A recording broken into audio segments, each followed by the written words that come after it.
This is the MMA Brief Podcast, recapping the world of mixed martial arts every single week, with your host, Brandon Johansson.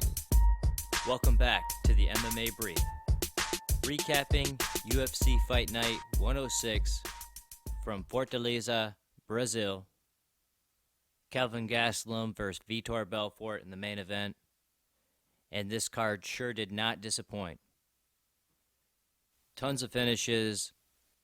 And we'll start from the Fight Pass prelims, where Paulo Barachnia TKO'd Gareth McClellan within 2 minutes of the first round in a brutal beatdown fashion. Paulo making his UFC debut, looks sensational. It's hard to believe he's 185 pounds. He's such a big guy for the division. Looks like a monster. And the way that he ran through Gareth McClellan, looks so confident. Looks like a very confident young fighter and a good prospect. To start the FS1 prelims, Michel Prazeres choked out Josh Burkman in the first round with a north-south choke. Fairly rare in MMA, the north-south choke. Prazeres was able to hurt Josh Burkman often and early with left hands, put Josh Burkman in all sorts of trouble. Prazeres just kept firing that left hand until eventually the fight hit the mat. He was able to sink in a choke. He's obviously drilled 1,000 times because he sunk it in deep and got a veteran like Josh Burkman to tap. Michel Prazeres, an absolute monster at 155 pounds, gets another win. Josh Burkman momentarily retired, took his gloves off, but he has said since he's really just giving his UFC send-off. He doesn't feel like he'll be back in the UFC, but he wants to continue to fight in another organization. Hopefully at home in Utah, he said. Joe Soto and Ronnie Yahya fought to a decision, and Joe Soto got the victory. It was a bloodbath contest. A cut stemming from an accidental headbutt, a clash of heads. Both fighters were coming in, absolutely squirting blood out of his face. Joe Soto, the canvas was a mess. Worst I've seen it in a long time.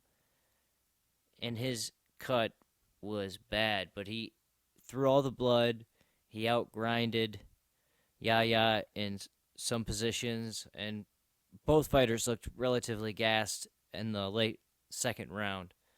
And it came down to Joe Soto's will and perseverance getting through that cut. Never slowed him down a bit, really. So impressive win for Joe Soto and an absolute bloodbath victory. Kevin Lee upset Francisco Trinaldo. Rear naked choke submission in the second round. Francisco Trinaldo had been on a 7-fight win streak, running through a lot of tough guys. Looked very good in the first round. Came in guns a-blazing, and Kevin Lee was able to weather the storm. Talk about the storm.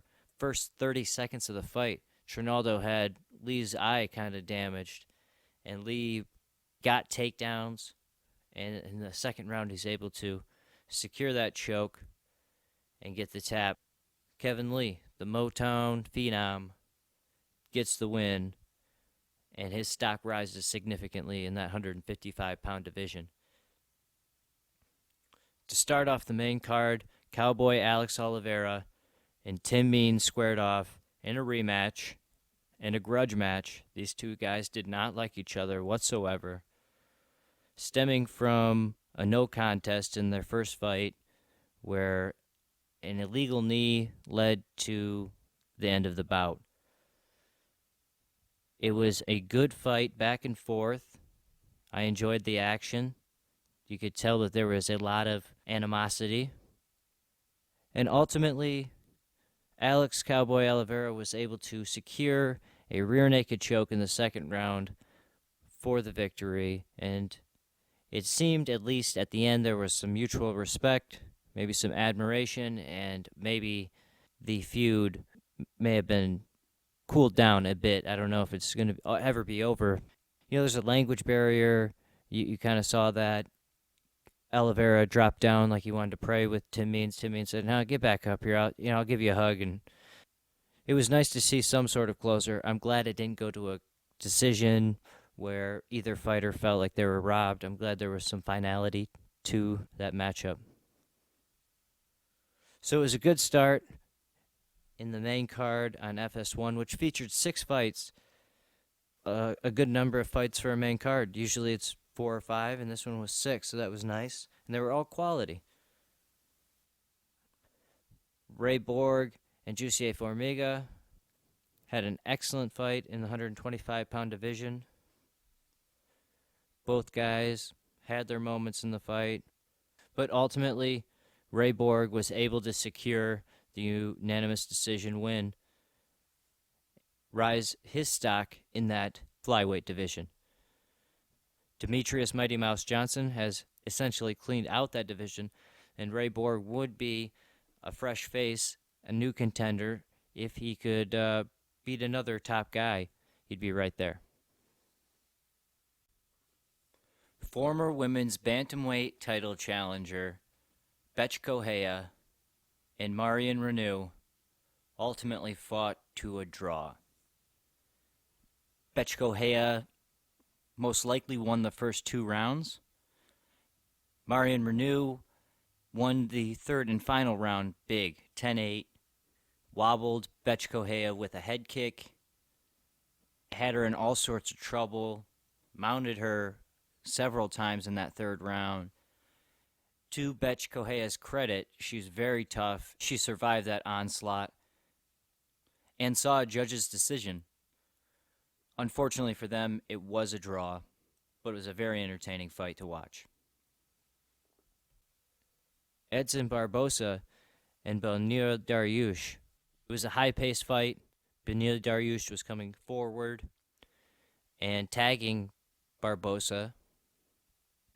Unfortunately for him, Barbosa was tagging him a little bit harder, landing several body kicks, threatening up high. But Dariush persisted, kept coming forward, and eventually shot in for a takedown.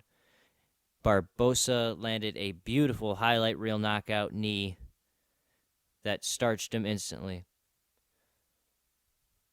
Barbosa was excited about the win, obviously. Now he's won 3 in a row against 3 really tough guys. And Dariush really didn't know what happened, what hit him, and that's how explosive Edson Barbosa is. He can end a fight with 1 strike at any given point. He's a very dangerous striker, and it was an absolute fun fight. Shogun Rua TKO'd John Villante in the 3rd round. It was a nice back and forth battle. John Villante definitely had his moments throughout the contest, hitting Shogun with several big shots. He made the mistake of brawling with Shogun, and Shogun was able to eventually hurt him with a headshot, went to the body, back to the head, the body, and then several shots to the head until it was over. An excellent showing for Shogun, who's only 35 years old, in Brazil. Big win for Shogun, who is ranked number 6 in the division. Interesting to see what happens next for Shogun Rua. And in the main event, Kelvin Gastelum TKO'd Vitor Belfort in the 1st round. His left hand looks like dynamite. It's so fast. It's got so much pop on it. He hits the target. Not to say Vitor didn't have his moments, especially after the first knockdown. Kelvin cracked him, and I thought the fight was over the way that Vitor hit the ground. But Vitor got back up, somehow, and I think he even threw a flying knee. Eventually, Calvin knocked him down again and ground and pound TKO. Silenced the Brazilian crowd. Afterwards, Calvin called out Anderson Silva. A fight that almost makes sense when you look at the rankings and you look at Calvin's resume. If you could add Anderson Silva to that resume, you really have to think about this guy in a whole new light. He's got some very, very quality wins on his resume.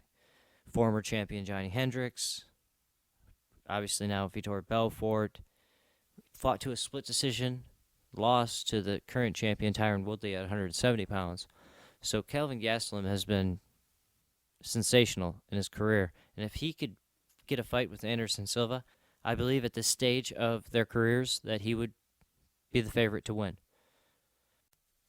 So big wins this weekend for Kelvin Gastelum, Shogun Rua, Edson Barboza, Ray Borg, Alex Cowboy Oliveira, Kevin Lee, Joe Soto, Michel Prazeres. Excellent FS1 card. Come back next week. We're going to recap UFC Fight Night 107 from London. Peace.